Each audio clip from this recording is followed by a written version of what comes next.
कुठे होतं, कोण मागे होतं, कोण पुढे होतं, याच्यावर काही नाही. आम्ही टीम म्हणून काम करतोय. एक तुमचं मित्र जो आम्हाला अनेक वर्षांपासून वाटत होते ते म्हणजे राज ठाकरे. ते आता उद्धव ठाकरेंबरोबर जाणार आहेत असं काहीच चित्र दिसतंय. काय आहे म्हणजे ते असं त्यांनी दोन्ही बाजूचे दरवाजे उघडे ठेवलेत सध्या की ते गेलेच असं आहे? राजकारणामध्ये कुणी कुणाबरोबर जाऊ शकतो, कुणी कुणाबरोबर युती करू शकतो, हा ज्याचा त्याचा अधिकार आहे. आमची महायुती आहे.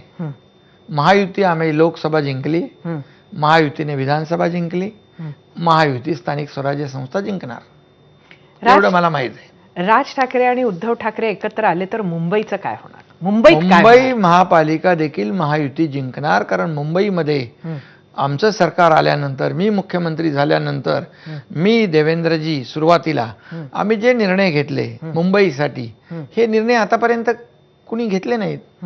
मग रस्त्याचे असतील, सिवरेज ट्रीटमेंट प्लांटचे असतील, मुंबईतल्या सुविधा असतील, आरोग्य सुविधा असतील, मुंबईतल्या मेट्रोची कामं असतील, मुंबईतल्या कारशेडचं काम असेल, इतर जे जे काही तुम्हाला मी सांगतो की मुंबईमध्ये खड्डेमुक्त मुंबई करण्याचा निर्धार आम्ही केला आणि त्याप्रमाणे 2 फेजमध्ये काम सुरू आहे. पुढच्या 1.5-2 वर्षामध्ये तुम्हाला मुंबईत खड्डा सापडणार नाही.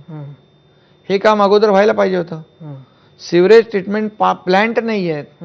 आज प्रदूषित पाणी आपण समुद्रात सोडतोय गेले अनेक वर्ष. आम्ही निर्णय घेतला तो. बाळासाहेब ठाकरे आपला दवाखाना वार्डावार्डात केला आम्ही. प्रत्येक स्लमच्या बाजूला लोकांना सुविधा देतोय आम्ही. मुंबईमध्ये सुशोभीकरणाची कामं सुरू आहेत. SRA मध्ये रखडलेले प्रकल्प, म्हाडामध्ये रखडलेले प्रकल्प आम्ही क्लस्टरच्या माध्यमातून करतोय. मुंबईकर मुंबईच्या बाहेर फेकला गेलाय, त्याला पुन्हा मुंबईत आम्ही आणणार आहोत.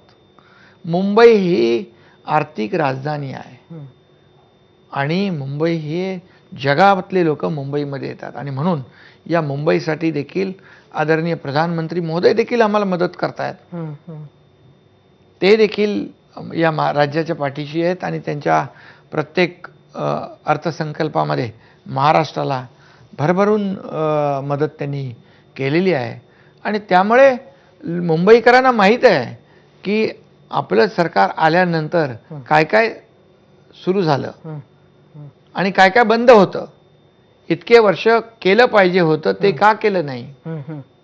मग मिठी रिव्हरचा, मिठी नदीचा विषय असू द्या, इतरही विषय असू द्या, जे प्रकल्प एवढे वर्ष का झाले नाही आणि ते आम्ही चालना त्याला देतोय. त्यामुळे शेवटी बघा, विधानसभेमध्ये कामाला महत्त्व दिलं. आम्ही 2.5 वर्षात केलेल्या कामाची पोचपावती महाराष्ट्रातल्या जनतेने विधानसभेत आम्हाला दिली. लँडस्लाईड मॅन्डेट दिलं. आमच्या लाडक्या बहिणी त्याच्यामध्ये आहेत, लाडके भाऊ आहेत, महाराष्ट्रातले शेतकरी आहेत. आतापर्यंतच्या इतिहासामध्ये 232 जागा महायुतीला मिळाल्या. कोणी काय काय स्वप्न बांधली होती, कोणी काय काय सगळं ठरवलं होतं. सरकार काय काय, कोणाच्या काय काय भाषा होत्या, याला टाकणार, त्याला आतमध्ये टाकणार, याला बर्फाच्या लादीवर झोपवा, याला मारा. पण ते जाऊ द्या. ठाकरे ब्रँड हा नवीन. एक सांगतो की आमच्या लाडक्या बहिणींनी सगळ्यांचे जे काही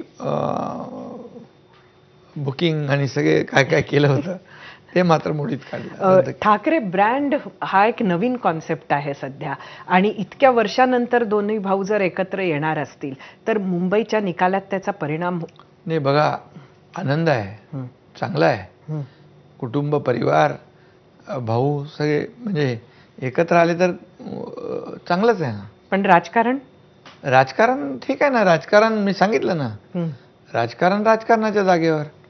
परंतु आम्ही जे काम केलेलं आहे महायुती म्हणून, त्या महायुतीच्या कामाच्या जोरावर आजपर्यंत मुंबईमध्ये जे झालं नाही, म्हणजे ज्या सुविधा, जे विकास प्रकल्प, ज्या युद्ध पातळीवर आम्ही पुढे नेले, हे मुंबईकर शेवटी लोकांना काम पाहिजे, लोकांना विकास पाहिजे. विकास हाच आमचा अजेंडा आहे.